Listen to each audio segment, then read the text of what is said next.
That's in her mind, I take it. Everyone else is like, what the hell? Maybe taking all those acid tablets wasn't a great idea. That's what you mean, vital. Sorry, that was a bad joke. Hey everybody, welcome back to the Stoneface Reactions. I'm Theta, this is Lessons, and we are back with another episode of Mobile Suit Gundam, 1979 original. Now, we don't have any notes here, because I guess people didn't have a lot to say about the removed episode of Gundam, which is the last thing that came out on YouTube. I know, it sounds weird to me to say that with no context, because you didn't watch it. We just watched that. No, it's the last one that came out on YouTube. Most of our comments come from the YouTube releases. That's what that's about. So, I guess first thing to do is go to the board. These names are kind of weird.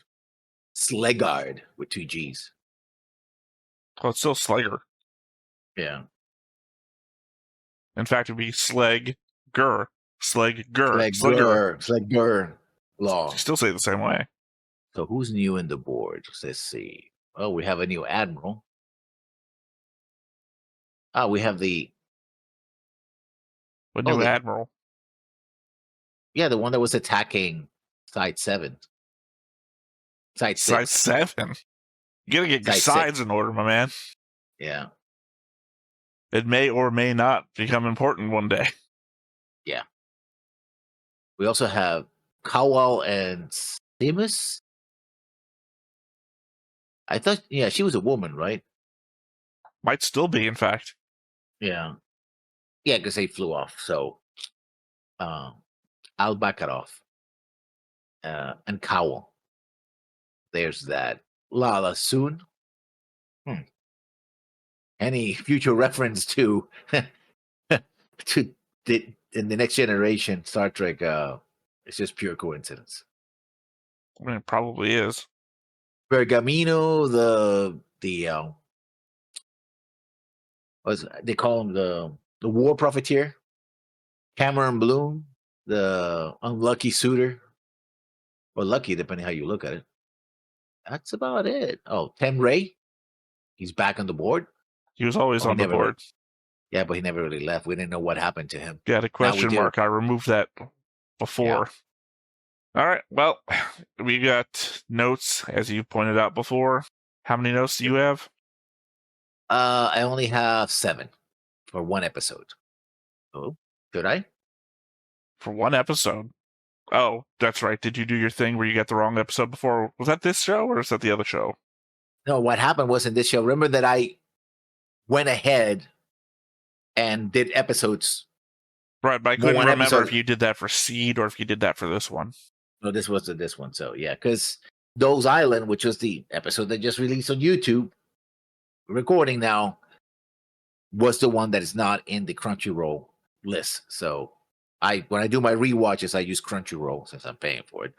Might as well use it. And that's what I do. High Dive also available.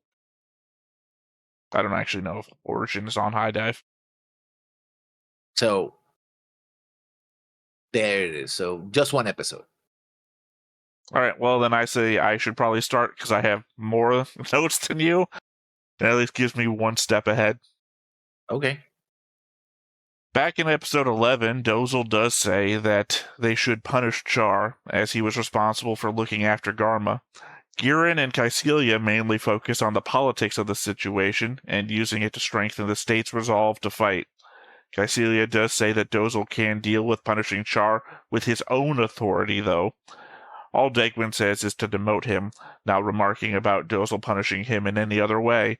So it will at least be somewhat interesting to see how any future confrontation between Dozle and Char will turn out, especially since Char's ultimate goal is to kill the zombies, and Dozle's is only to show up Char and prove his ineffectiveness. I have a note about that,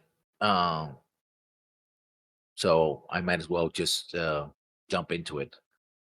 This episode, which is a faithful encounter, demonstrates once again that Sion infighting is as much to blame for their failures than anything White Base or the Federation do. In other words, although Zeon did very well, especially early in the war, the fact that they have a lot of infight, especially when things turn against them, and be like, "Oh yeah, I'm gonna do this, I'm gonna do that." It's like, yeah, just get your shit together, my man, and you probably gonna survive better. My problem is I have a couple of notes that deals with that subject, but I'm not going to tie them into yours because mine kind of go different directions, and I don't want to muddle your thought with that. I don't know. I don't blame it entirely on Zeon infighting. It obviously is an element of it, but I don't know. It's a question in my mind as to what is fucking up the Zeons so much. Because it's a lack of intelligence at work here, which is odd because we know Caecilia is fucking good at her job. But it feels like there's a certain lack of intelligence to what the Zeons wander into in any given scenario. Yeah. Which I also have a note about that. Well, it's the main impetus of my other notes about it as well that I don't want to get into here because it also features, again, mine veer off in other directions. Sayla asking Amuro how he feels about Fra is really the only introspection we've gotten on that relationship in a long time. Fra used to be someone that interjected herself into Amuro's life as a potential love interest and a competition to Matilda, going so far as to put herself at risk when tracking him down after he had deserted. Since then, she's been relegated to the kids and communications, with barely any contact between the two. The last thing I really remember was the time I was complaining about the fact that Amuro almost killed her with the jet engines. In hindsight, I guess that really could have been foreshadowing to Miharu's death. Either way, she's gone from Amuro's caretaker and friend to someone he barely talks to anymore. Yeah. Oh man, it's kind of a, my comment is a bit of a theta rule, so I don't want to go into it. Just say that I don't spoiler, don't say it. I don't like this point. That's all I gotta say. I am displeased with it. When we see more episodes, I'll explain further. No, I mean, I get. I'm not pausing for. I'm pausing only for that. I read the note. That's my entire thought, and you're being like hand tied by spoilers, so I can't react to that. So that is all of my thought. Now I'll go to my first note. Really, that I should. It's like this. This is a weird episode where not much really appears to happen. I mean, there's a fight at the end, but it goes very much like every other fight. So to happen, except to point to Amuro having some kind of strange connection to Lala. And his, little flash of thing that happens a lot. I mean, we know what it is. Yeah. Well, you may know more than what I know, but we can use the word a new type, at least. It was back when I was originally watching the Origin with Griffin, and then with Justin, and then you guys. I don't think I mentioned it that much with you guys, but me and Griffin often talked about new type stuff, not knowing exactly what new types are, but we've seen the word used a lot, at least in comment sections and everything like that. I mean, there's an entire magazine called New Type. Right. So. But I mean, we understand the concept that new type is like having powers beyond normal. Like, literally the Toonami description, the Toonami promo for Mobile Suit Gundam is Amuro is a homeless boy with powers beyond human understanding. It's like, well, one, not homeless, but two, I don't know. But yeah, I have notes about that as well, but again, mine veer off, so no reason to combine them there. My problem here, when it comes to specifically the way you take notes, a problem with me, not a problem for you, is that I don't compartmentalize the episodes. For me, both episodes are in my head together, so I don't exactly remember where one thing ends and the other one begins. So when you say it's about Amuro meeting Lala, like I don't specifically remember if he meets her on the cabin or in the car in the same episode. Both. Both happen in the same episode. He Okay. first goes to the cabin because he's driving, right? And it's like, oh, they didn't give us a weather. Oh, that's right, because the episode where she makes the prediction about who's going to win in the fight is at the end of one episode, but the cabin and car are a different episode? No, that's all in the same episode. See, again, like I said, I don't compartmentalize. I don't blah, blah. Whatever, brain. It's your fault. Yeah, that's why I try to compartmentalize. So I keep my episodes straight and they don't run into each other. Well, my thing is that my notes are in such a way that I don't specifically mean my Theta's thoughts notes. I mean my overall notes are in a way that I like when we get to like War in the Pocket or fucking whatever, years from now in Universal Century, that I know that all my thoughts about these older shows are going to be tangential. Like, I'm not going to be remembering them. Oh, that happened in episode 12 of 79, right? It's going to be, my note says, I don't remember when it happened, but my note says. Yeah. So I'm just working with what I already know future me is going to be doing. All right. I guess when it comes to Zeon mobile weapon designs, you'd have to hope that you get assigned to a mobile armor. So far, the Brabro is the only one shown to have an escape function built into it. Of all the mobile armors that the Gundam has fought, this is the only crew of non-main characters to have survived. Yeah, because I would say McQueen and Cassilia survived. That's why I said non-main characters. Yeah. They had that building shuttle thing that came out of the side, and they left. Again, this is why I said if you're all your crew is on the white base isn't going to lose the fight. We had 2 main characters on board, whatever that thing was called. They weren't getting killed unless they did.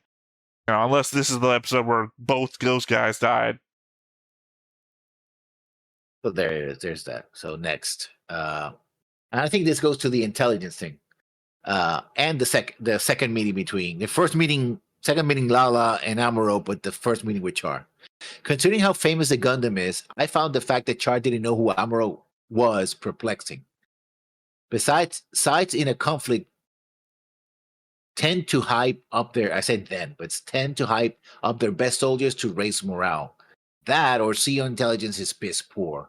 It's not like Amuro has ever tried to using a fake name. He actually told Rao his full name. And that Ray's surname must be connected to the developer of the Gundam. In other words, if they knew about the Gundam being developed, they probably knew about Tam Ray. Does he introduce himself as Amuro Ray or just Amuro? No, he says Amuro Ray, whole name. And in fact, Char goes like, I should know that name. Considering how sharp Char is supposed to be. Well, then he said it sounds familiar. It sounds familiar. He's like, sounds familiar. And that's it. To be fair to Char at this point, including origin stuff, Char has been at every consequential point in human history after this point. I think you give him a little slack, like, oh no, Sherlock doesn't remember what flavor of tea he had this morning. Yeah, but he's also working for Cassilia as well, who's supposed to be the intelligence. I mean, to this point, they're still calling it the Trojan horse, even though they should know the name, right? Again, he says, that sounds familiar, implying that maybe he does know. Again, I'm going to give the guy some slack for maybe just forgetting one thing. Yeah. Like, nobody's on the ball 100% of the time. It'd be more unrealistic if he did remember him. How many points of interest is he supposed to recall? Like, does he remember the cousin's nephew of the president of the Federation? Like, does he remember the kid's name of the designer of the Gundam? Why the fuck should he even know the designer of the Gundam's name? Remember, his mission for most, it was to capture the Gundam prototypes and capture White Base. So good intel on why this is important, who's involved, like a dossier of like, who could be involved in this? Okay, maybe not Amuro, because Amuro literally jumped into the cockpit. Nobody expected him to become the pilot, let alone him. But like his father, who, like Gundam RX-87-2- something, created by Tam Amuro, right? Tam Amuro? Tam Ray. Yeah. Tem Ray. Temurai, That's why right? that name sounds familiar. It's fucking Tem Amuro. Yeah. The designer of the... No, I mean, I would more That suspect sounds like that... a bad translation, right? That sounds like a bad translation in English. Like, oh no, it's Tem Amuro, and people are like, who? What the fuck is that guy? Temuro. What? Yeah. No, I mean, I would Temuro. more suspect Temuro. that he knows Tem's name because of what you said, right? That he's trying to find it, and he's like, okay, Tem's the designer. Where does Tem fucking live? Oh, he's on Side 7. I'm going to do research on Side 7. Like, that the fact that he has a kid might be, like, blackmail material or threat material later, but not something he should actively have to know at all times. For all we know, Char thinks that William Kemp is still piloting the Gundam. Yeah. Because, I mean, who's going to know that William Kemp fucking died? And all of his research would probably say, oh, William Kemp is the guy training to operate the Gundam. Yeah. In fact, he died to friendly fire, so there's not like no report that a Zeon soldier's like, oh, I killed the Gundam pilot. Yeah. A stray missile to the back. You know what? I'm going to read my thing about the Gundam and Zeon troop thing. Kind of ties into yours. The fact that so many Zeon troops don't recognize the Gundam on sight has me wondering why not. The Gundam's existence isn't unknown to a large majority of them, so word has to spread about the Federation weapon. But there seems to have been zero silhouette training when it comes to it. Then we get Kanskon, a rear admiral, according to his uniform, acting like this is still the Battle of Loom. Back then, a small number of Zakus took on a much larger fleet and succeeded. So his thinking that 12 Rickdoms could defeat one ship wasn't as crazy as it would seem. It would imply, however, that he doesn't have correct intel either. I can only think this is either due to Zabi political games or military leadership being given too much independent freedom from one another. Like, if Kanskon didn't report to anyone but Dozle, and in doing so didn't receive any information he didn't ask for beyond his own assignments, it might explain why he doesn't know how much shit the Gundam has fucked up until now. Yeah, because it's like, literally, it's like, oh yeah, they sent 12 Rickdoms. Yeah, the last time they sent about 8 to 10 as well. So, and they got destroyed, and 3 Musashi battleships, and they got destroyed, right? So it's like, you're doing the same thing again, my man.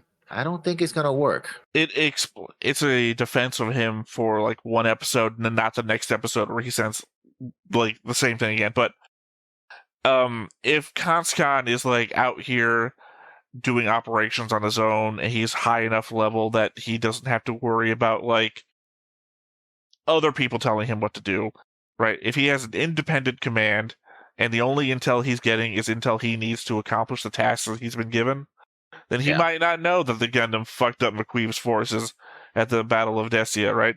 He might not know how many Rickdoms have fallen in other space theaters to this thing. To him, this is the first encounter he's had with it, and his battle operations are, again, like Loom. It's like, oh yeah, we used like 5 Zakus, and we took out like half of the fucking Loom fleet. This should be easy. Send out 12 Rickdoms to overkill, but I want to eat breakfast sometime today. And then it's like, he's like, oh god, what the fuck is happening? Char's gonna laugh at me. Yeah. But also, but there's a thing that earlier on, everybody seemed to know about. It was like, oh, it's the they didn't know about the name Gundam, but it's like, then they go like, oh, it's a Gundam. It's like, oh, it's a Federation mobile suit. Like, wow. And now it's like, oh, it's a Federation. They have a Federation mobile suit. Oh. Well, that's what I said. It's very confusing that some people know, some people don't. Some people get it wrong. They call the gun cannon the Gundam. Like, they don't know which one the Gundam is. So it's like, they're not getting silhouette training. Like, here it is. This is what it looks like from the side. This is what it looks like from the back. Identify it from these markings. No. And yet the Federation seems to know more about the suits that are being put out by Zeon and spreading the information. Like, they Rebel get a specific briefing to the White Cruz base. Like, they're building this, they're building this, they're building White this. Cruz base. The white base. Why am I messing all their names today? I don't know. It just happens. Anyway, they know the mass-produced model stuff. They don't know the mobile armor stuff. I mean, there's one-off, no, but that's what I'm saying. The mobile armors are essentially what to the Federation. The mobile armors are to what the Gundam is to Zeon. Yeah. They don't know what these one-off projects are. Same way they have no information on the Gundam, the gun cannon, or the gun tank. But actually, that's not true because, again, early on, what's his name was in fact, there was a whole bit where they actually Char and he had to destroy his camera thing that got all the information. Yeah, remember they infiltrated, they took the pictures, they got all the information, and then fucking destroyed it. And then Garma was taking more information. Yeah, but he didn't have any complete information. He was just recording their battles. And his records of their battles. Well, for all we know, he kept all the information on his GAW. Yeah, which is dumb. You want to spread that around. Also, to be fair, everybody under his command, except for maybe one or two guys that may have been back at base who didn't go on the second mission, also could be dead. So maybe the intel is there, just unreported. Again, you don't have. I mean, for intelligence, not merely a matter of what you have discovered; it's also how you disseminate the information. Right? Like I said, this could be a problem of isolated military commands. No one's responsible for daily reports. Oh, another thing. McQueeve had a general, a Federation general, and a colonel who were in Rebel's own command. Rebel who was constantly sending new parts to the Gundam, and in fact, that guy, Adok was? Yeah. He was like, oh no, tell McQueeve that the Gundam is getting new parts. Like White Base is getting new parts, because Rebel was discussing that in front of him all the time. You've already said that these two were the stupidest spies in existence. Yeah. So that's why they didn't give them actually any spy missions. They just said, slow down. Be the most ineffective Federation officers you can be.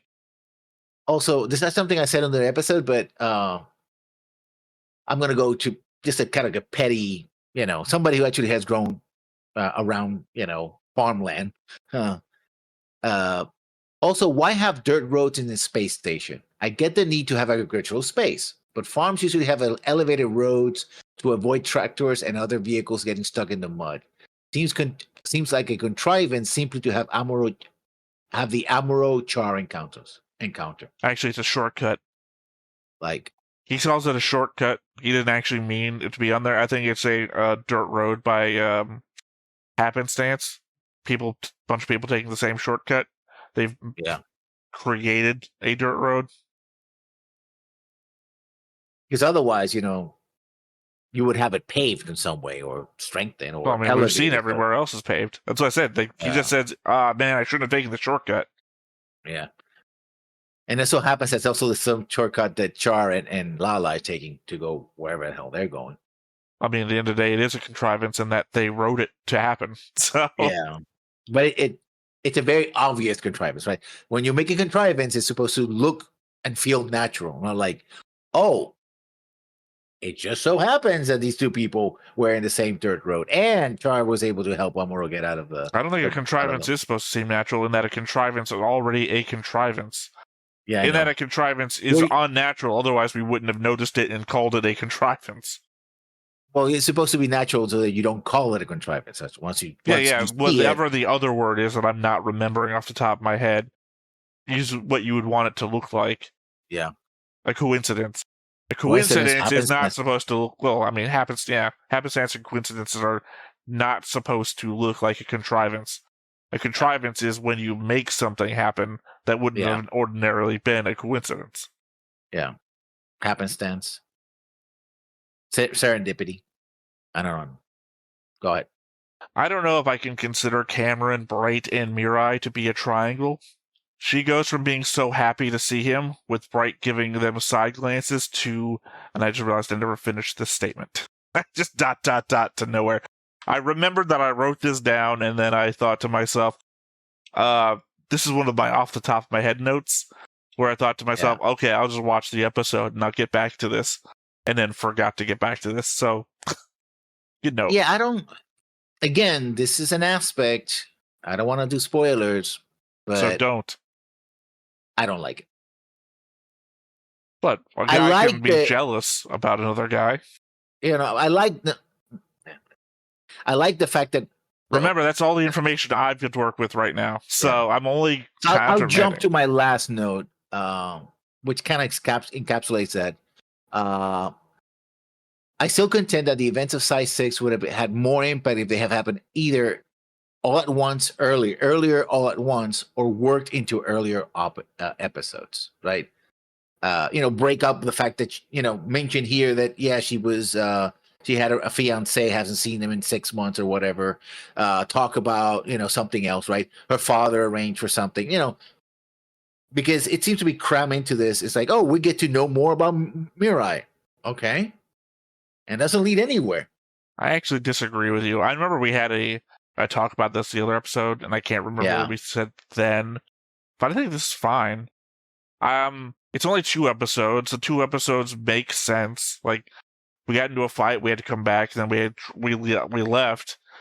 It introduces a bunch of stuff, sure, but I don't think we could have done this earlier, because what we did earlier was literally an escape, and then we got to Earth, and then Federation Command just started telling us what to do. And what Federation Command also do, minus the, hey, go across the Pacific and rescue a bunch of people that we never see rescue at any time. But we couldn't have gone to Earth and then diverted to Side 6 out of nowhere. So that wouldn't have made any sense. No, but what we did on Earth wouldn't have mattered. No, I'm just putting it into perspective of we should have done it earlier. I don't think we should have, because nowhere earlier would have made sense unless you want to put Side 6 in the middle of Char chasing them. And I don't think that makes a lot of narrative sense either. And shorter, I don't know. 2 episodes? I mean, I don't think we could have really shortened these 2 episodes down much more, other than to have made it 1.5 episodes, because you would have still gotten everything done and then left Side 6 on top of a secondary storyline. Yeah. I don't know. I think it works well enough. It's not as egregious as some of the earlier, time, the bomb planting episode. It's not as egregious as some of those early things. I think the only argument I could make to what you're saying is we could have cut more episodes out of Gundam and had this happen earlier by there being less episodes of Gundam, which fair enough. But I think this works fine for where it is, because now we've gotten enough time with these characters. We know who most of them are, to now put them into positions where, hey, remember when the war wasn't going on? And Mirai's like, oh, I forgot. I forgot that I'd been betrothed to somebody. Yeah. Speaking of which, Mirai says that she emigrated to Side 7 against her will, which seems odd considering that she didn't seem all too unhappy about going there in Origin. We know her dad was fine with Cameron. One, because it's said to be an arranged thing by her parents, or their parents. And 2, he's making light of it on their trip to Side 7 back in Origin.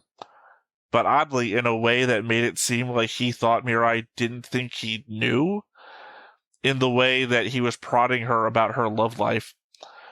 I guess maybe her dad knew how things were going to go down and pushed his daughter to the furthest side from Side 3 for safety's sake. And that's why she's saying it was against her will. Oh, yeah. But Cameron doesn't get mentioned in Origins. No. He does, but not by name. Yeah. Her dad, that's what I'm saying. Her dad is prodding her about her romantic interest in another guy in that way that, oh, you thought I didn't know? Which is weird if it's an arranged marriage sort of situation.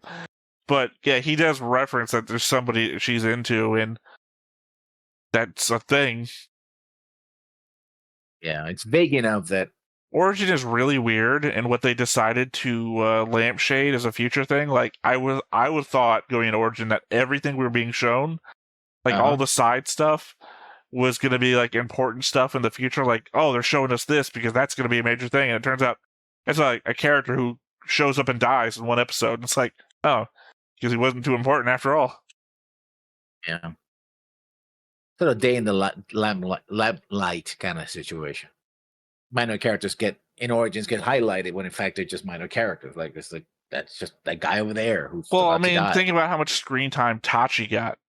Yeah. Tachi shows up like multiple episodes of Origin. Yeah. And he's rather important. He talks to Sayla. He talks to Ramba Rawl. He's the reason Casval and Sayla, Casval and Artesia even get off the station. Like, he's super important. He's a guy with like one voice line in all of Gundam. Yeah. He just happens to be with Hamon during their last revenge mission. I guess technically he could have been in the background of every other Ramba Rawl scene, but he only gets named and has a voice line in the one episode. And it's like, oh wow, that guy had a huge backstory. Like, but it's one of those things, especially when you're doing a prequel like that. It's like, oh, it's a Remember Barry. Oh, remember that guy who died? Was there with it? Oh yeah, now he has an important role, right? Like for most people, if you just like we started with Origins, it's like, okay, he's important, and it's the reverse thing, right? But you're saying Remember Berries is usually backwards facing. You take something from TNG, and then when you do Picard, we make it that much more important. Except that in the timeline of things, this was in 1979, and then we're doing it in like 2000, whatever, and it's that much more important. Well, we'll just put that over and we'll flip it back over this direction. Yep. I'm going to talk about Slugger the Slugger, but that's not important. I got notes about that too. I got Slugger notes as well. Yeah, Cameron again shows courage. As Slugger pointed out, all it would take to kill him would be a stray shot. He seems to care for Murai, even if he doesn't understand how things have changed. I said that during the episode, and it's a thought that came back. I think it matches up with my note here. My next note. Yeah. When Cameron says he doesn't know how much money he spent on having people look for Mirai, she cracks back that he didn't even bother to look for her himself, turning away from him. I don't get this at all. If he had looked himself, that would have been just one point of view versus the many points of view he paid for to have found her. And plus he had to coordinate all those people. What he said may have felt more impersonal, but it was also the best way to try and find her, in my opinion. I don't get why she'd be upset at all. Yeah, but also comes, and only personal, it's like, oh, I spent money on you, right? Instead of like, oh, I try to find you, I got in contact with people.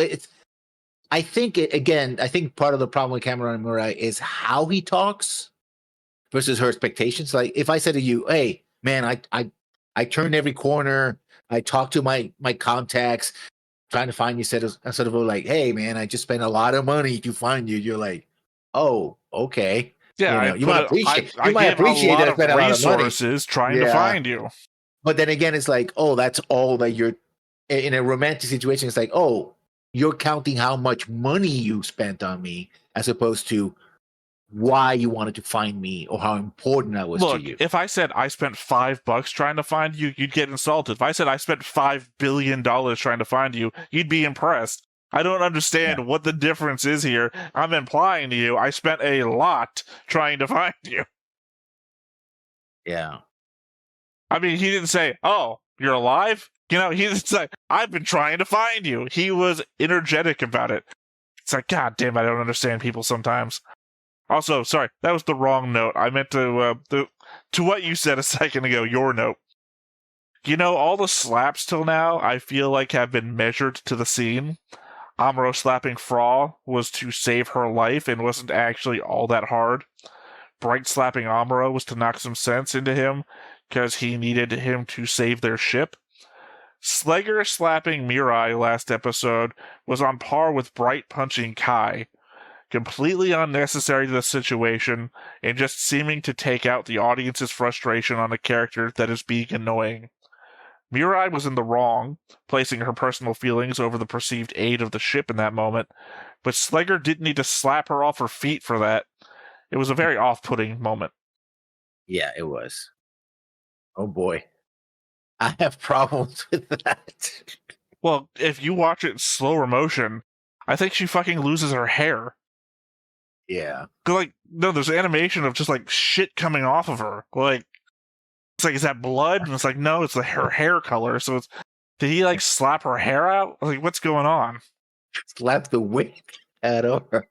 I mean, she goes flying into the air, which I don't know is an element of like the gravity being less.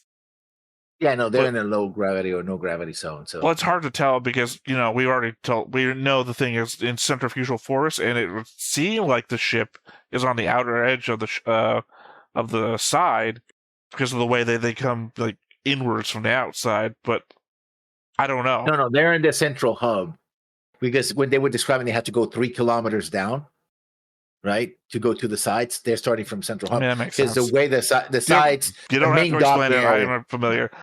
I've told you plenty of times about the book Eon, my favorite book by Greg Bear. Literally the same thing. There's like a shaft that runs through the center of the place. You descend from that into the... I've read it before. Oh, there you go. But still, she gets taken off her feet. Yeah. But again, for me, that slap, she is in the wrong, but it's in the same category as Bright punching Kai when he's like laughing about shit. It's like, nobody's learning anything here. She's angry, and she's being now forced to agree with a guy that slapped her. It's like... Let's see if I have any more notes. I think I covered everything. I got plenty left. I'll just wait and see if you got one more. Yeah, no, because I jumped around. Yeah, I covered everything. Who is spreading rumors that Char is burnt up under his mask? At least the lie about his eyes being sensitive to radiation gives a reasonable excuse. So many characters in the show wear glasses. This is no different to that. On the other side, Dozel's face is scarred up with the results of that car bomb, and he doesn't wear a mask. Just seems like a mask would be inexcusable for anything other than efficiency reasons. Well, I mean, they're soldier scuttlebutt, right? If people don't know an answer, it's like, oh yeah, that guy wears a mask. Wonder what happened. Oh, maybe he had a car accident. He got burned, right? I mean, what that guy is spouting could be, it's complete bullshit. We know it's complete bullshit, but it could be like, oh well, I don't know. I heard he has a burn mask, but he used to be very handsome. In any other situation, you go like, dude, what the fuck are you talking about? It's like, it's that kind of, bullshit. It's just that we're not very far out from the academy, the Dawn Rebellion, for example, where everybody knew who he was. He was the number one trainee at the facility. Yeah, but remember, in military, it's a big thing. So, yeah, he might have been the academy. People in the academy knew about it, right? But other people are like, they just heard about, oh, he's Char, the red comet. That's all they know about him. You think they're spreading more rumors than that? Oh, he's the guy who's responsible for Garma getting killed, something like that. He's like, people should know this guy. The whole, how does Char not know Amuro situation? That, but internal. Yeah. But I think it's this, I mean, what you said is more to the point, right? Like, oh my God, he was there where this guy got killed. It's like, that's suspicious. That would be more to the point, especially when the Admiral Koskon is feels that, this guy's, Char is just being disrespectful to him, right? But why talk about his face, right?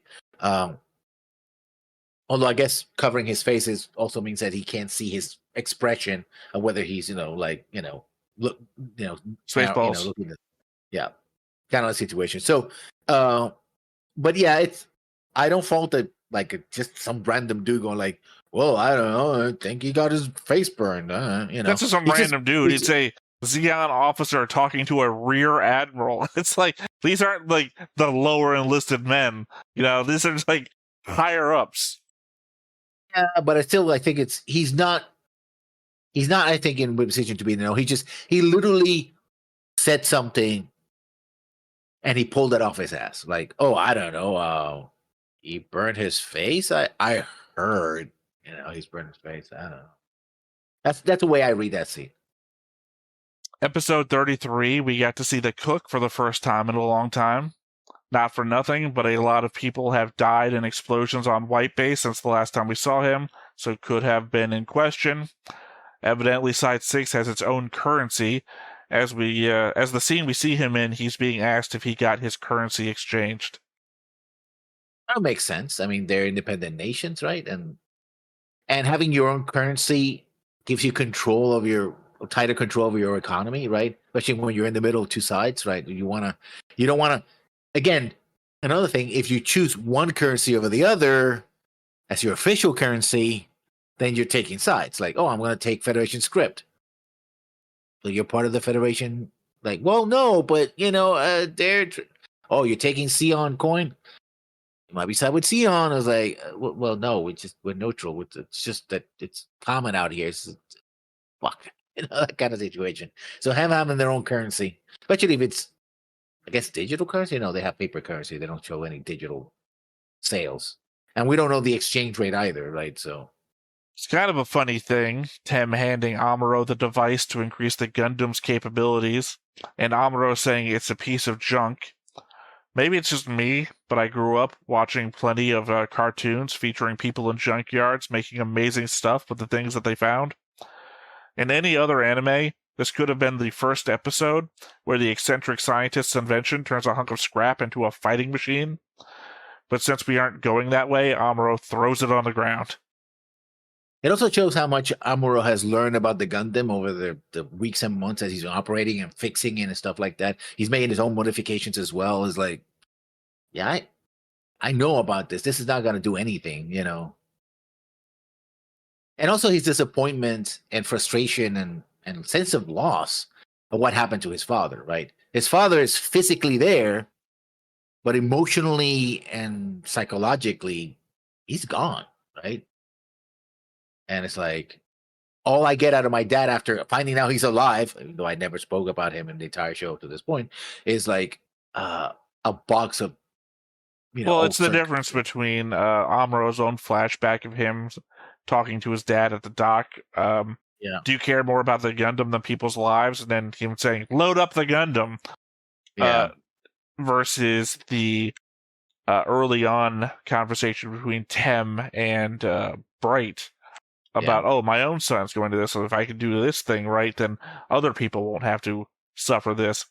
The consideration that Tem has these thoughts about his son and whatnot, but doesn't express them to his son, versus now he doesn't have these thoughts at all. It's all about the Gundam, the Gundam this, the Gundam that. In fact, he's watching the comments like, I don't want to see anything about the white base. I want to talk about, I want to see the Gundam in action, right? Sorry, so screw laughing because the animation of him has moved an inch over, so he's. I don't want to see the TV. Wall, what do you have to say? Which might be part of his problem, It is a bit jarring how fast Amuro decides his dad's gone dumb due to oxygen deprivation. I guess if this was any sort of medical mystery show, House, The Good Doctor, Grey's Anatomy, etc., we'd be able to logic all that out by the fact that he has no obvious injuries from the blast, and Amuro saw him in a spacesuit where the explosion happened, and knew Ryu, who might have talked about similar experiences. It just comes out of nowhere in the episode. Kind of makes me want redemption for Tem. Like a special episode where Zeon strikes Side 6, and Tem defends the place with a mobile suit he built out of the junkyard. I mean, there's I said that as well, that it was like, oh, that came out of nowhere. And even when they pan out, you see a Saku 2 head as part of the garbage. So I guess he could assemble a Saku if he had like 20 more people and like gantries and stuff like that. Again, I don't know. Something redemption. I want redemption for Tem. Yeah, it also I think the thing with this storyline, it just feels like, oh, we're inside 6. Okay, we have the whole Murai thing. We're not ready to put the Lala thing yet. We need something else. What do? Oh, yeah, Tem. We haven't talked about Tem since the first episode. Let's put him in here. He's alive. Hey, Amuro, you get to meet him. To be fair, we don't question how Ryu fucking survived, so I'm not that hard up on how did Tem get here. Yeah. So assuming Lala can see the future, she saw the bird die at least a minimum of 15 seconds before it started falling out of the sky. That's some pretty amazing future sight, at least to the stuff that I watch. Out of context, the main character of Mushoku Tensei has an eye that can see only a second or two into the future, and that's typically very helpful. But Lala's good for at least a quarter of a minute. Evidently, we'll be seeing how good that can be in a fight soon, so claims Char. And not for nothing, but he did send that coded transmission to Caecilia 2 episodes back. Pararum zu Char. I think it's supposed to be Latin. I'm not really sure. I think it's supposed to mean anything. Hmm. Probably meant to be confusing. Oh, it is. As an aside, she laughs when she says she thought Amuro would be able to dodge her car. I mean, we know what Amuro will be, new type, aka. But Lala likes playing with fire, I guess. That's one way to put it, yeah. Well, I mean, she has beautiful eyes and has a whole conversation about do people hate beautiful things before that. So it's like, obviously we're setting this all up. But then she's like, displaying that she can see the future. Like, oh, poor goose, whatever the fuck it was. And then 15 seconds later, it dies. It was S1, yeah. And then in like, oh, I thought you dodged the car. Ha ha! You know, like, I've indicated what my power is. All right, my last note here. In both the dub and sub, Hayato implies that Zeon killed Ryu. Those guys who took out Ryu, and Mr. Ryu's killers. I know it was a combat situation, but Ryu's death saved the ship. But at the end of the day, the person that took Ryu out was Ryu. Heimon didn't shoot him down. Tachi didn't give the core fighter a flying knee. Ryu intentionally kamikazed himself into Heimon. I guess this might be pedantic, but it just doesn't feel like the right wording for the scene. I'd have much less of a problem if Hayato pointed at the ship and said, "It's their fault Mr. Ryu is dead," or something like that.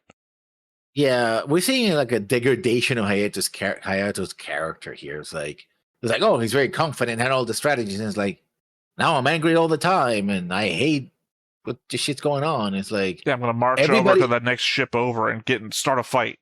Yeah, it's like, oh, poor Hayato. I don't know. Again, for me, though, it's the fact that he's blaming them. Like, they actively killed Ryu. And it's like, no. You can blame them for causing the situation that Ryu died in. And that would feel better to me. Like, it's their fault Ryu's dead. Like, that feels right. Versus, they killed Ryu. It's like, I don't know. I don't blame the gun manufacturer for the suicide. It was either Smith or Wesson. One of them killed Ryu. Yeah. Heckler or Koch.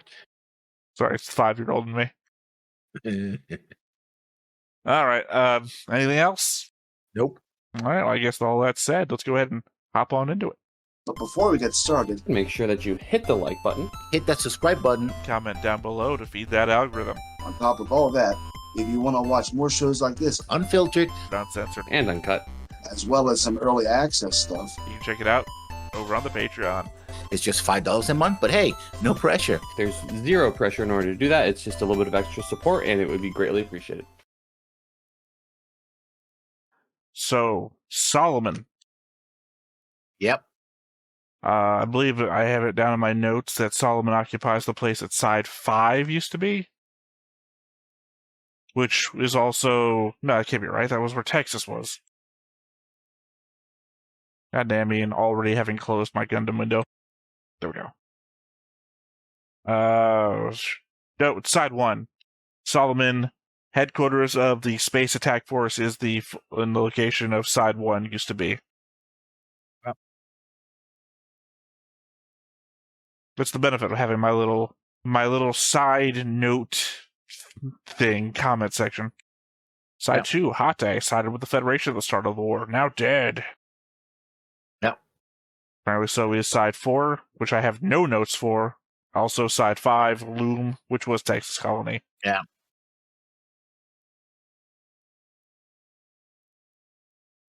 Well, remember, we have to Seize the power. talk over the opening still. Yes, we must seize the power. This song has won me over, you know. It was never a In bad spite of- song. No. But it's very much of its era, of its anime era. I don't know. Very much of it. サイド6を脱出するホワイトベースに対してコンスコン機動隊の攻撃は必要を極めた。 Without Conscon, apparently. Yes. No, I think this is a. There goes another sword. Well, I mean, that was his ship, so. Yeah. The glory of Solomon. ソロモン攻略戦。 Solomon, what it says. Also, they still haven't been given orders about meeting up with the Tiananmen fleet yet, or not. Gotta hope that guy dies soon. Just so I can having to stop saying his name. Tianem. Yeah. Oh, there you go. 感度良好どうぞこれより編隊を組むコース固定フォーメーション同調は当方で行う補給受け入れ体制に入れ了解したと伝えろはい輸送艦コロンブス右より前方に出ますよし補給体制急げよ艦隊司令に挨拶してくる I mean, obviously, it's gotta be Tianem. 子供のお使いじゃないんだから周囲も子供の使いにならんようにな注意も補給の手伝いよ Where were the other two? The other two didn't give a shit? No. Let's and Cats? Yep. Almost the right combination of names to be able to beatbox. ミサイルを抱えたブッサイクなの言うけどあれなんだパブリックタイプの突撃艇ですよ 突撃艇 So that guy would have given me a fucking heart attack. It's like just show up like, what the fuck?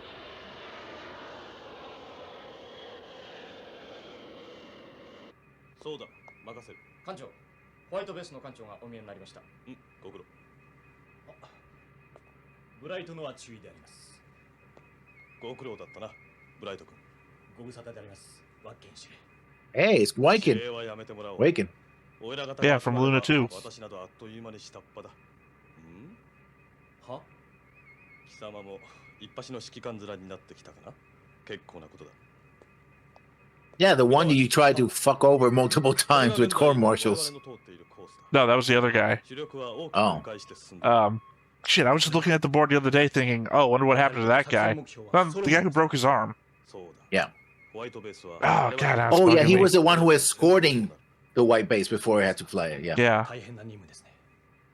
我々にできますか君自身そんなことを考えられるようになったのもだいぶ余裕が出てきた証拠だな大丈夫だしかしホワイトベースのパイロットは完全にオーバー Reed, Lieutenant Reed, that was his name. ああ、あのガンダムの坊やか素晴らしい才能の持ち主だ彼は我々とは違うどうそう思えるんだ Just a feeling. I'm not talking about it right now. Like most people, can instinctively tell when something is different. Yeah. 食事ですどうかしましたか Who the fuck are you imagining? Oh, it's not Fraw. Okay. Yeah. No, I thought he was seeing Fraw and imagining it was somebody else. Instead of seeing somebody else and imagining they were Fraw. Yeah. Yeah.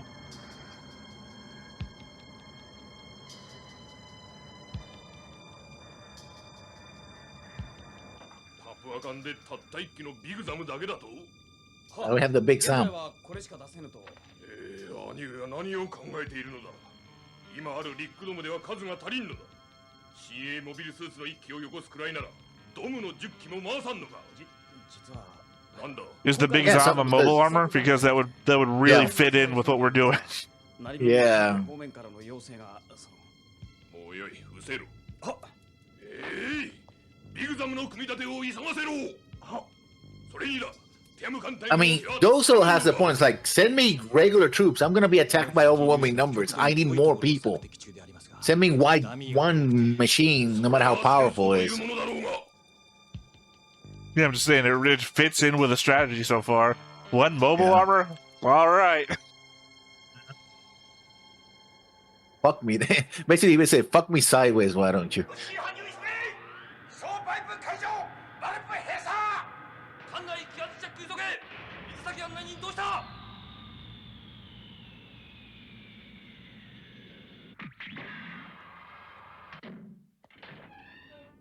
ご苦労でしたカムラン監察官殿封印は解いていただけましたかな封印は取りましたが What do you mean, those pieces of tape? Yeah, we removed Yeah. them. 早く出て行ってもらいたいもの Yeah, but they're being legalistic about it. 言葉には気をつけたまえミスターカムランサイド6が生き延びてこられたのもジオンの都合によるその辺をよく考えるのだなおめこぼしだとでも言うのかララ Yeah, 何をしている that's what I just said. Yeah. Remember who you're in space with. Now she glows. Don't look at my skirt, by the way. Yeah.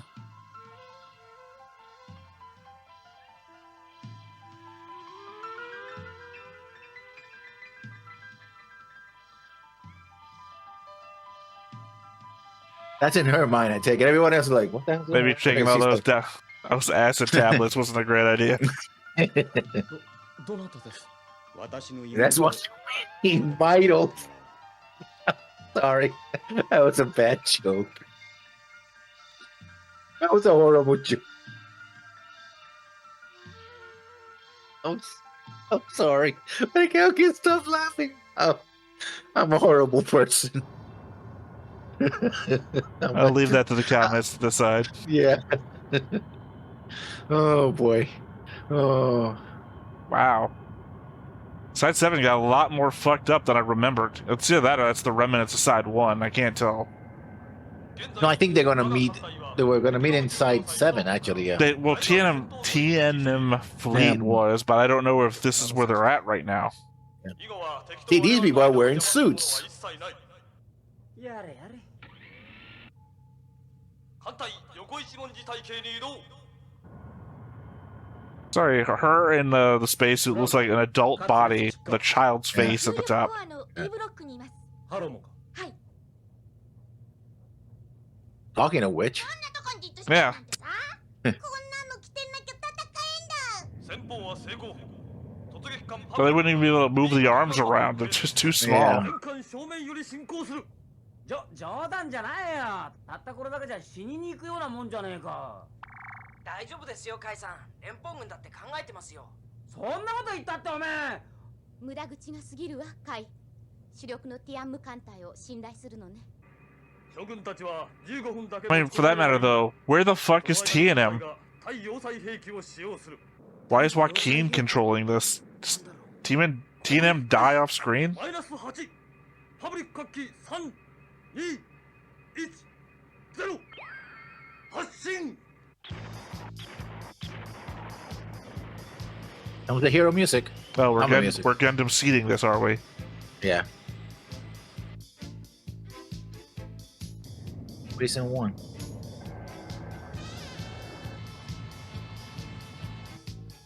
でどうなのだ敵の進出の状態ははサイド4の残骸に紛れて接近中でありますビーム攻撃入りました How the hell can you read something like that? Like blinking back and forth, like, yeah. I mean, worse than that, it's complex math. I wouldn't be able to read it even if I could see it. ミサイル四方ビーム砲発射用意撃て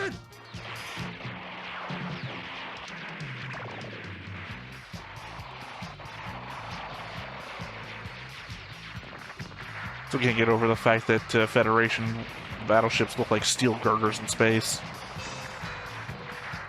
Look better than Sion battleships. Look like, well, toys, basically.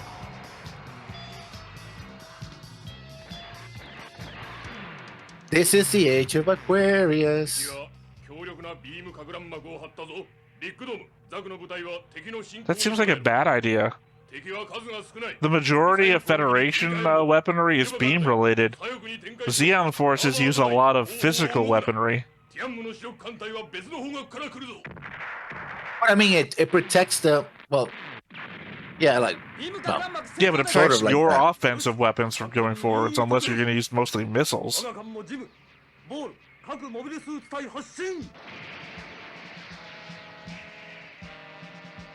the balls. Ugh. The balls of the Federation. I didn't realize those things were meant for offense. Yes, they were. Sorry, this is one of those elements of things that we both know from the future, which is 8th MS Team, Episode 1, the balls. I thought those Yeah. things were just workers. I didn't know that thing was Oh, an no. offensive thing. Yeah. I guess that makes that first episode a little less impressive.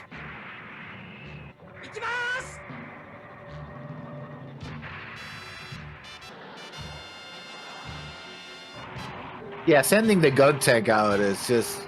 That'll be fair. All they need something to do was something with a rocket on its back to push it forwards, and then momentum should just carry it.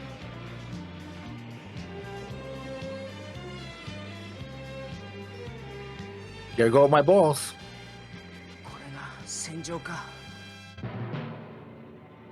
Good time for a commercial That's a- break. That's a weird statement. You have been in plenty of battlefields before. Well, no, Like, this is like the first real one. We can't count Odessia because we didn't fucking see it. This is like the first real battlefield. Well, because everything else was a battle. He's been in plenty of battles. This is the only time where his side has as many forces as the other side.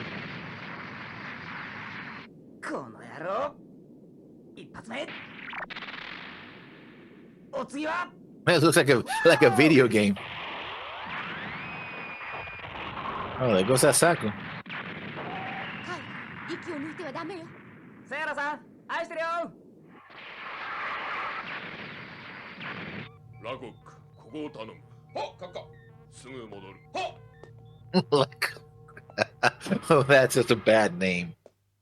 万一のことがある。女どもは退避カプセルに移れ。 Hey! 急いでな。戦局はそんなに悪いですか？急げ。はい。 この And I think she was like 16 when we met her in Origins, right? Yeah, but he's only 22, and look at him now. Yeah, yeah. お声が大きいから。急げよ。 Yeah, that's I mean, the shape of that ship looked like the, what was it, the Great Zombie? Great probably Degman. there's a Great Degman, yeah. I mean, most a class of them, right? No, it was only the one back in Origin. You figure, where is it at? 確かなことは美しい輝きが一つ起こるたびに何人か何百人かの人々が確実に宇宙の塵となっていくということだ。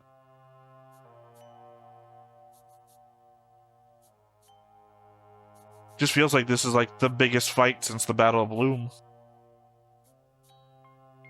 More of a fight than Loom was, if you think about it.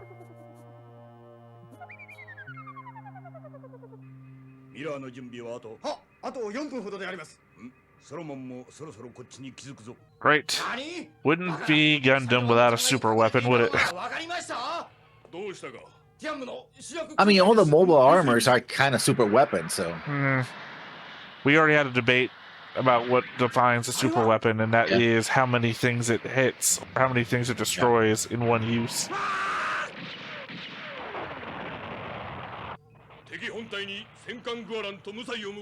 Sorry, Amro's response to fights is the same way I respond to people who jump out of corners when I didn't expect them.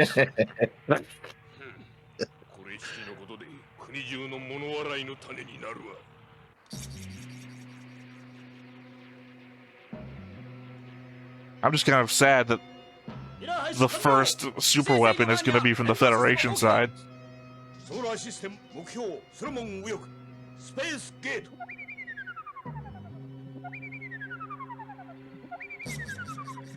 That's a weird, not a bad sound, but it sounds weird to my. I was like, Very 1970s, clearly. 10秒前迎撃接近 Well, then it fits. 構うな Yeah. 焦点合わせ急げ3、2、照準入ります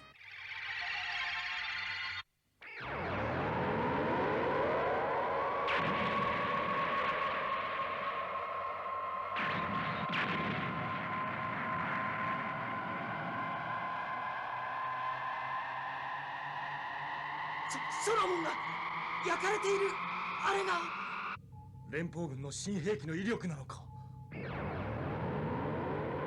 I'd be a little more shocked, but 何事だ第6ゲート消えました敵の新兵器ですなんだレーダー反応なしエネルギー粒子 certainly 反応 don't look into it.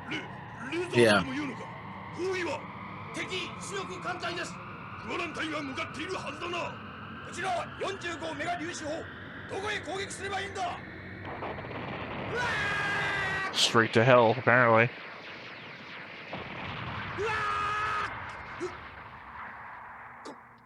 I was gonna say, you're leaking. There we go. Yeah. I was gonna say it. The whole concept of a space mirror thing as a super weapon. Yeah. That was a once novel. I can't remember the name of it. I was telling you about before. That's how they defend the solar system against alien invasion. That was kind of looks like Hayato there. Oh, it is Hayato. Sorry. Yeah. They also use it for power generation when they're not using it as a super weapon. はい変わります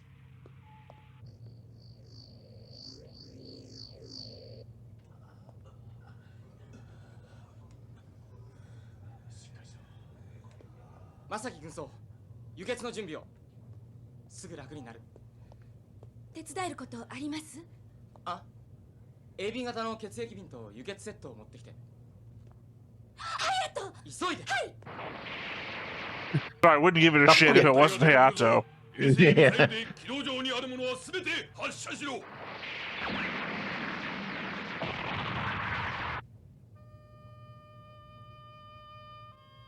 いいね隼人にはもう一本輸血する忘れないでね I feel like we jinxed him.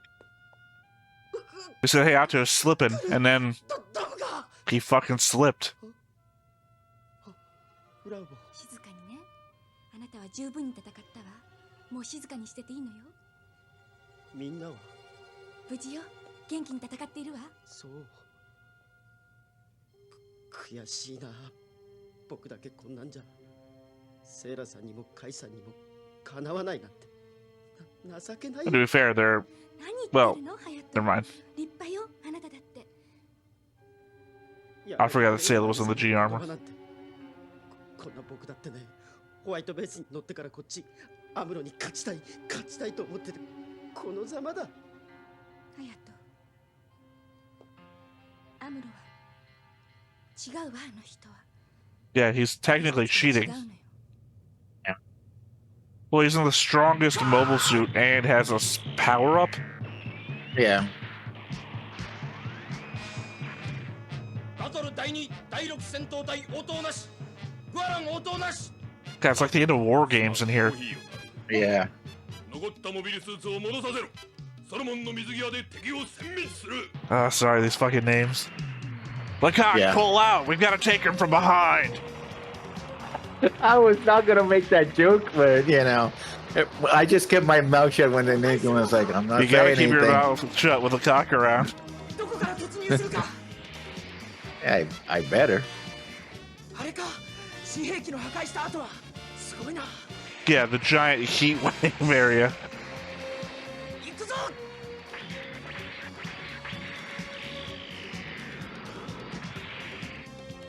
ホワイトベースより入電味方のモビルスーツがソロモン内に侵入しましたよし本艦各艦からもモビルスーツ隊を出す I guess that implies that they can't use their super weapon again. モビルスーツジムおよびボー No, ル because it got damaged by the use of it. Well, I saw bits of it did, but it looked like it was Yeah. still firing even then. That's a lot of mobile suits. That's why I said it's a battlefield. Yeah. みんなうまくやってね。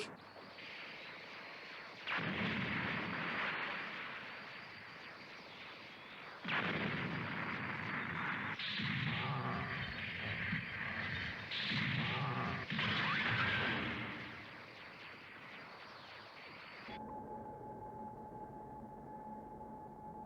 Back at Munzo?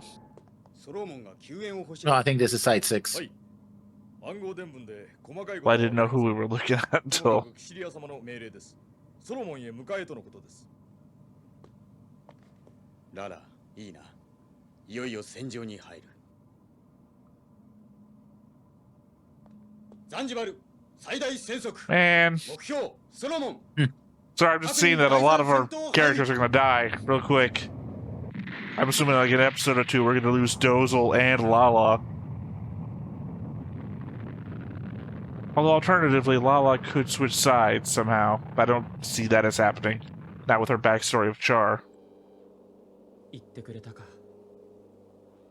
やれやれ。未来、せめて長生きしてくれよ。ゼナはいるか。あなた She better not get flayed. バカを言うな。ソロモンは By which I mean the proper noun, not the adjective. グラナダへでも行ってくれ。いけないのですか。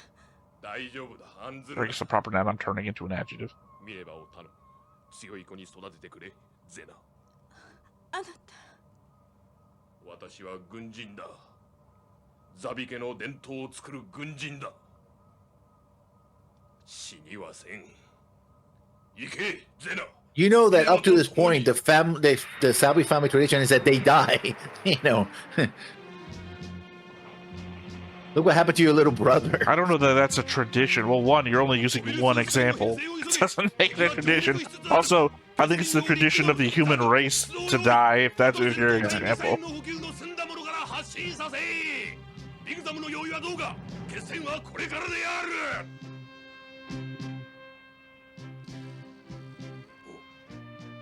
これがビグザムか。 Oh, it's big. I mean, it doesn't really behoove it that he has to recognize it on first sight. Meaning he's not really trained in its use.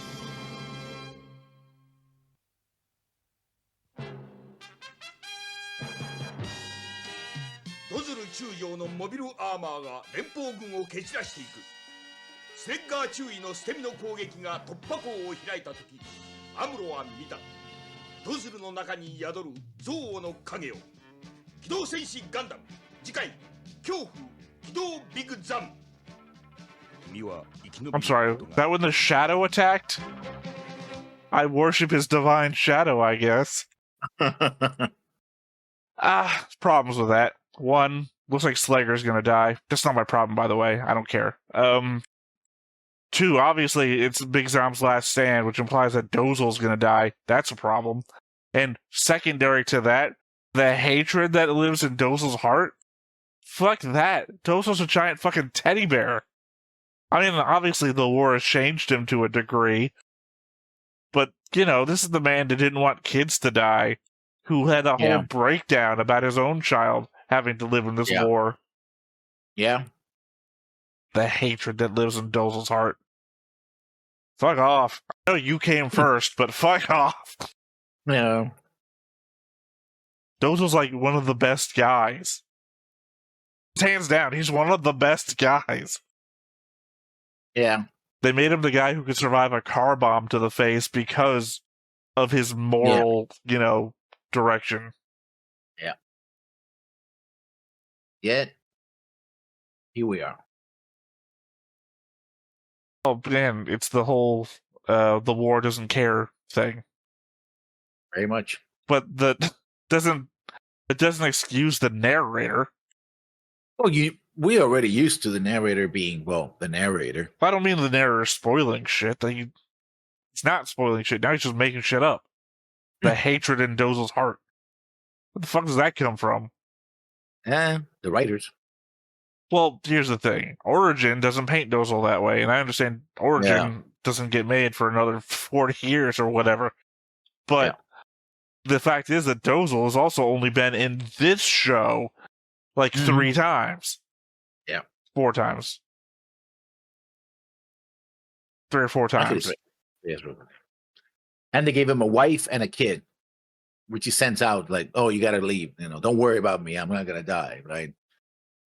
Well, I guess it's in spoiler territory, but obviously we know that Minerva survives, which must mean that Zeno survives. Unless they escape pod the escape pod. Yeah. But again, the only reason I even know that Minerva survives is that I had to use an older picture of her on the board because there was no picture of her. Because obviously, baby Minerva doesn't get any voice lines. No. Except when she cries, I guess. Yeah, which I guess you don't get attributed to. Yeah. Crying baby number 1. So there's that element of that I know she survives. Yeah. But I don't want Dozel to die. And that doesn't even come from the fact that I've obviously sided with Zeon on this. He is, if there's a good guy Zeon, it's Dozel.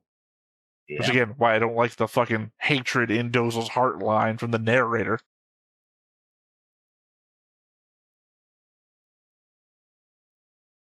Yeah. And I can't say anything about it because this is spoiler territory. You could, not spoiler stuff, you could talk about this episode. I mean, your hands aren't tied by the stuff we've seen already. No, can I say, I like the use of the solar mirror. Like, it makes sense that this is a giant asteroid. You got to need something to knock it off, right? It's not just all units attack forward, right? Those who seem very calm doing it, like, oh, give me another cup of coffee. It's like, he's an able commander, at least. He's more of a commander in the few times we've seen him and why troops follow him than Char, I think. Depends. Yeah, he's someone who leads from the front, but he's not the only one.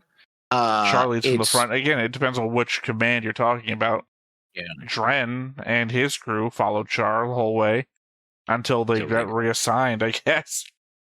I mean, he spent so much time on Earth. Starts with an M. McQueef? No, Matheson, Matilda, Matthew. No, Matilda was Mallard. The guy who's taking Dren's place right now. Yeah, but he's isn't he second in command of with Char? I mean, that's kind of under Char's period. Mulligan, Lieutenant Mulligan. Mulligan, yeah. Yeah, that's what we're talking about. I'm confused by your question, as a matter of fact. Talk about good leadership. Why you bringing Mulligan? You said people are following him because he's a good leader more so than he is Char. And I said, well, it depends on who you're talking about. Dren followed Char pretty well, and then I was talking about Mulligan. I don't know where the confusion lies here. Yeah. Literally, I'm talking about your topic. Yeah. And also like that this was multiple episodes, because that's kind of the problem I had with the battle of Odessa. It's like, oh, we have this plan. This is going to come up in a couple of times. It's like, yeah, no. Kind of a weird thing of spies and nukes, and that's not even a good comparison. The Battle of Odessa wasn't even not one episode. It wasn't even a quarter of an episode. It was Amro's face in the corner, a couple of shots of what are they called? Big Toms? No, starts with a D.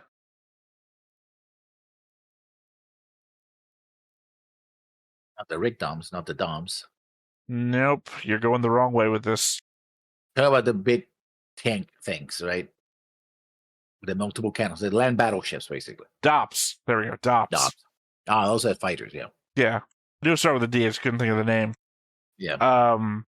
Yeah, no, it was like Amuro's face in one corner and a bunch of DOPS, and nope, fight for Odessa's over. The fight in Jabber, I think, was more substantive than that. I mean, that was a multi-episode operation, too. Yeah. Well, it was a sabotage operation, but it was also a battle. But the battle was also happening at the same time on the surface as the sabotage operation was below. And you don't have the Seons going like, well, they're never going to bomb us here, right? It's like, you have two guys, one guy who's giving a report is like, oh my God, we're fighting. Not like, Technically, the Seons would never. Technically, it did. There was literally the two guys saying, where should we shoot? And then, boom, they're dead. Literally one for one. No, but it's the attitude. These guys are involved in combat. Like, oh, look, give us the next target, or whatever. The other guy was like, yeah, oh, they're never gonna bomb us, and then boom, a bomb on top of their heads. Like, oh, this is boring. I don't know. There's fighting going over there, but who cares? You know. I think Zaku actually crushed them. It wasn't a bomb. Yeah. So like what you just said, and then big old face appears in front of them, and it's like, then they got Matilda'd. Mm-hmm. I think that's what most of my Gundam adjectives are. It's just the ways people have died. Got Matilda'd. Oh, that's an interesting. Well, it's because that's what the well, I guess technically a Matilda-ing is just a different version of a Ryuing. But we have to change Ryuing from Origin Ryu, who got kneed in the cockpit, which is, I think, one of my favorite turns of phrase. Got kneed in the cockpit. Yeah. I guess we'll just use that one. Kneed to the cockpit, and a Ryu is just a different way for a suicide maneuver now. Yeah. But Matilda, I guess Matilda, did she get kneed in the cockpit, or did she get? No, it was the same happened to so her. She got kirked. Yeah, she got kirked. She got double handed. We all understand these which is exactly what happened then to his fiancee, like 2 episodes or 3, like 5 episodes later. Because literally another, I think it was a Dom goes and double hands him, and crashes the cockpit and kills him too. All the while, was like, "Get out of here! Get out of here!" It's like, "No, I have to fight." Well, fight's over. Well, I mean, he was holding the line. Yeah. Like it was Mass Effect. All right. Well, I mean, any other thoughts? Not really. A lot of action. Interesting. I mean, it's the aside first from that, actual battle of Mobile Suit Gundam. I mean, not really actual battle. Sorry, I mean, the first actual battlefield. Again, depends on what you define as a battlefield. There'll be plenty of battles, and The that number. turns a battle. Well, that's why I said battlefield versus battle. You kept saying, you kept disagreeing with Amuro's point, but I agree with Amuro's point in that this is a battlefield, and that we're not fielding just 3 guys against, however many they're throwing out after us. This is literally, we pulled out a super weapon. This is a fucking battlefield. Hundreds, thousands, perhaps, fighting. God, I hope we don't count the nuke as the first super weapon for Zeon. No. Especially because it didn't fucking go off. No. I mean, a nuke is a super weapon. We can both agree, but that was so ineffectual and nothing happened, versus this one was just, used, for example. Yeah. I don't like it. Well, I'm on the losing side. I'm not going to like it. Next time, I already look forward to next episode to losing a guy, one of the big 5. Sorry, I said that without even thinking about counting. Dozal, Girin, Cassilia. I mean, Garma's already gone.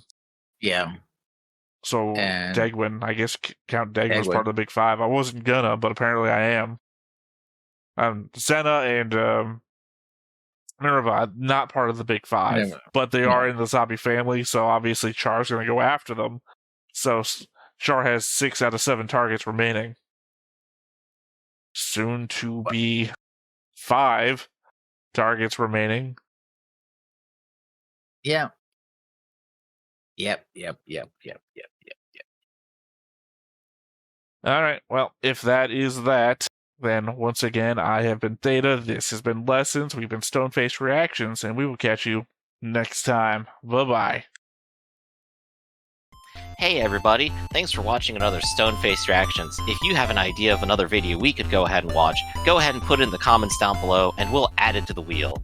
Be sure to like, comment, and subscribe, and let us know what you thought about this video, what parts you liked. And until then, we'll see you next time. Is this too goofy?